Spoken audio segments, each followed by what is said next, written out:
Assalamualaikum warahmatullahi wabarakatuh. Selamat siang, salam sejahtera buat kita semua. Kembali saya bertemu kepada Anda lagi pada pelajaran Sokyu Kaiwa. Untuk pertemuan selanjutnya, saya akan menjelaskan mengenai kata tunjuk tempat.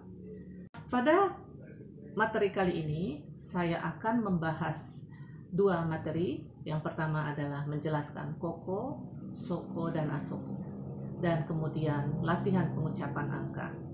Kemudian kita lanjut untuk penjelasan materi berikut ini. Kata tunjuk tempat yang dikenal juga dengan kosoado. Nah, untuk kata tempat kosoado ini dikenal dengan koko, soko, dan asoko. Koko artinya di sini dekat dengan si pembicara, soko artinya di sana, jauh dari pembicara tetapi dekat dengan lawan bicara. Ada lagi yang namanya asoko, artinya di sana. Untuk asoko adalah kata tunjuk di mana sama-sama jauh dari si pembicara dan lawan bicara. Untuk ketiganya, koko, soko, dan asoko bisa dijadikan sebagai subjek, objek, maupun penjelas. Kita lihat contohnya. Koko wa toire desu. Soko wa byoin desu. Asoko wa depato desu. Ya.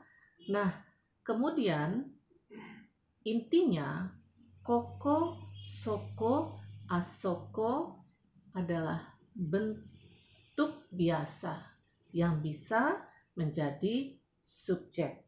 Ya, kata tunjuk tempat yang bisa menjadi subjek. Ya, kemudian kalau seandainya dia sebagai subjek, bisa juga sebagai objek atau predikat ya. Toire wa koko desu. Byoin wa soko desu. Depato wa asoko desu. Ya, sudah jelaskan perbedaannya di mana subjek dan di mana predikat atau objeknya. Oke, dan kemudian bentuk biasanya sudah saya sampaikan tadi bahwa bentuk biasa dari kata tunjuk tempat adalah koko, soko, asoko. Nah, di Jepang bentuk santun itu punya juga. Kita akan berbicara dengan orang yang lebih tinggi dari kita atau lebih tua dari kita, maka kita akan menggunakan bentuk santun. Nah, pada saat penggunaan ini, kata tunjuk untuk bentuk hormat atau bentuk santun adalah kochira, sochira, achira. Ya, nah Anda sudah mengenal kata tunjuk, bentuk biasa, dan bentuk santun.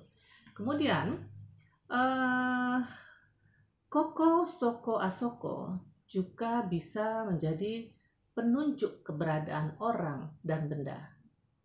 Ya, penunjuk keberadaan orang dan benda. Ya, subjeknya adalah orang ya, dan kita akan menunjuk. Contoh di sini, sensei wa asoko desu. Sensei di sana. Kasa wa koko desu. Payung ada di sini. Kemudian yang ketiga, sensei wa jimusho desu. Ya, sensei ada di kantor. Baik, paham ya? Nah, semua tadi adalah bentuk pernyataan, ya. Nah, pada saat kita akan menanyakan bentuk kata tunjuk tadi, kita akan menanyakan dengan bentuk pertanyaan. Nah, untuk kata tunjuk, pertanyaan yang sering digunakan adalah doko desu ka? Bentuk biasanya, kemudian dochira desu ka? Bentuk biasa. Artinya dalam bahasa Indonesia adalah ada di mana. Ya, jadi bentuk biasa koko, soko, asoko, bentuk pernyataannya, bentuk positifnya. Kemudian kalau untuk bentuk pertanyaannya adalah doko desu ka? Koko, kochira, sochira, achira. Kata tananya adalah dochira desu ka? Baik. Terus selanjutnya, contoh percakapan yang kita lihat di sini. Ada A dan B. Terjadi komunikasi antara A dan B. A kita lihat, sumimasen ga yubin kyoku wa dochira desu ka? Maaf, kantor pos ada di mana? Ya, kenapa menggunakan dochira? Karena kita akan menanyakan keberadaan tempat kepada orang yang tidak dikenal. Jika kita tidak mengenal orang atau orang baru, kita wajib untuk menggunakan bentuk hormat. Ya, kemudian yang B, dijawablah dengan yang B. Yubin kyoku desu ne. Yubin kyoku wa asoko desu. Ya, asoko desu. Kantor pos ya. Dalam bahasa Indonesianya, kantor pos ya ada di sana. Kemudian pada saat kita bertanya, kita wajib untuk menjawab arigatou gozaimasu. Ya. Nah, di sini pas di B, pada saat menjawab mungkin tergantung, ya. Dia bertanya dengan orang yang tua, ya, yang lebih tua dari dia, makanya pada saat bertanya, pada saat menjawab yang B hanya mengatakan bentuk dengan menggunakan asoko juga. Jika tapi orang yang B menganggap orang itu juga adalah orang yang belum dikenal, maka mungkin bisa juga digunakan dengan achira. Ya, oke. Materi pertama sudah selesai. Sekarang kita lanjut ke membaca angka. Nah, membaca angka ini juga sedikit kesulitan bagi para pelajar yang baru belajar bahasa Jepang. Yang pertama, pastinya kita akan pada saat kita memulai belajar angka, pasti akan ada pertanyaan menanyakan harga. Ikura desu ka? Berapa harganya? Ya, berapa harganya? Nah, di sini ada 4 kelompok yang saya buat, yang terdiri dari ratusan, ribuan, puluhan ribu, ratusan ribu. Ya, karena ini yang menjadi persoalan. Ya, kalau ratusan terdiri dari, contoh di sini 450. Saya kasih contoh dengan angka 450. Ya, nah 450 cara membacanya itu kita bagi dulu dari angka 400. Kemudian ada angka 50. Ya, 400 adalah bahasa Jepangnya ada yonhyaku, kemudian goju 50-nya. Jadi 450 cara bacanya adalah yonhyaku goju.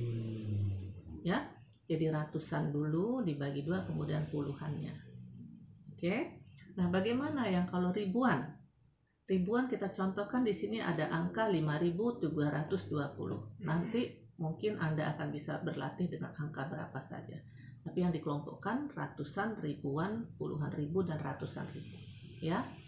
Di sini kita lihat, kita bagi lagi, ya. Dari 5.000-an, kemudian ratusan, baru puluhan, ya. 5.000-an 5-nya goseng. Kemudian 300-annya sambyaku. Kemudian puluhannya adalah nichu. Ya, baru pada cara bacanya goseng, sambyaku, nichu. Ya, setelah Anda identifikasi, kelompokkan, nah kemudian cara bacanya Anda kaitkan satu persatu. Dah, kita lihat lagi pada saat puluhan ribu. Ya, ini saya contohkan dengan angka 18.600 dalam bahasa Indonesia. Nah, dalam bahasa Indonesia, pada saat di Jepang, pada saat kita mau memulai belajar, nanti kan akan terbiasa. Kelompokkan lagi menjadi 3. Adalah puluhan ribunya dipisah, kemudian ribuan, kemudian ratusan. Ichimang, haseng, ropyaku. Ya, nah Anda bacanya, cara bacanya ichimang, haseng, ropyaku, 18.600. Nah, yang terakhir bagaimana? Pada saat Anda akan belajar membaca angka dengan ratusan ribu.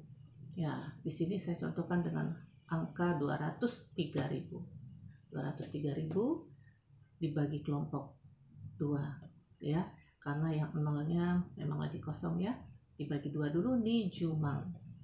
Nijumang itu ambil yang ratusan, kan kita bicara ratusan ribu. nijumang, kemudian sanzen. Ya, jadi 203.000 berarti 200 itu nijumang, sanzen 3.000. Nijumang sanzen 203.000. Ya, oke. Di sini akan saya beri contoh percakapan. Ada 3 orang bercakap-cakap, ada A dan B dan C. Nah, yang A bertanya pada saat akan membeli sebuah buku, kono hon wa ikura desu ka? Berapa harga buku ini? B menjawab, kono hon wa 1,500 yen desu. 1,500 yen desu, ya. Bagaimana? Karena ini ribuan kan? 1,500 yen desu. Buku ini 1.500 yen. Kemudian apa yang menjawab? C yang menjawab. Ja, kore o kudasai. Kalau begitu, tolong yang ini. Ya, nah mungkin nanti di sini Anda akan belajar lagi, Anda baca lagi materinya, cara menggunakan kata tempat, kata tunjuk tempat, atau belajar membaca angka, dan Anda buat percakapan. Ya, demikianlah materi pelajaran 3 kali ini untuk kata tunjuk tempat. Mudah-mudahan Anda bisa belajar sendiri lebih aktif. Tingkatkan rasa ingin tahu Anda sehingga Anda bisa belajar lebih aktif.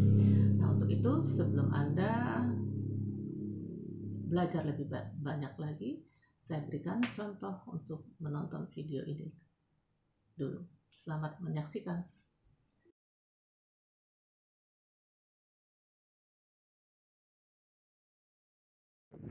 ここは銀行です。銀行はここです。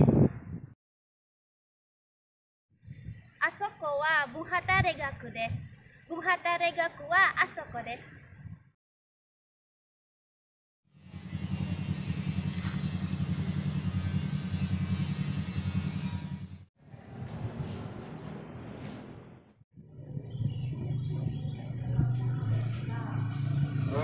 すみません。はい。図書館はどこですか？図書館ですね。はい。図書館は2階と3階です。お、そうですか。ありがとうございます。はい、どういたしまして。す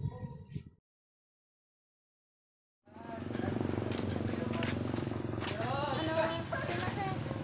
はい。文化大学はどこですか？小型大学ですね。はいはい。あそこですね。あそこですね。はい。ありがとうございます。どうも。お客様、はい。何ですか？何かお探ししますか？コーヒーが書いたんですけど、コーヒーですね。このコーヒーはイタリアのコーヒーですから、とても美味しいですよ。そうですか。このコーヒーはいくらですか？このコーヒーは16,000ルピアです。そうですか。じゃあ、これをください。はい、じゃあどうぞ。ありがとうございます。はい。Ya, bagaimana? Menarik bukan videonya? Nah, saya harap Anda bisa mempraktekkannya setelah Anda mempelajari materi berikut ini. Kemudian Anda juga bisa membuat video yang lebih menarik dari yang saya buat. Terima kasih atas perhatiannya. Sampai jumpa.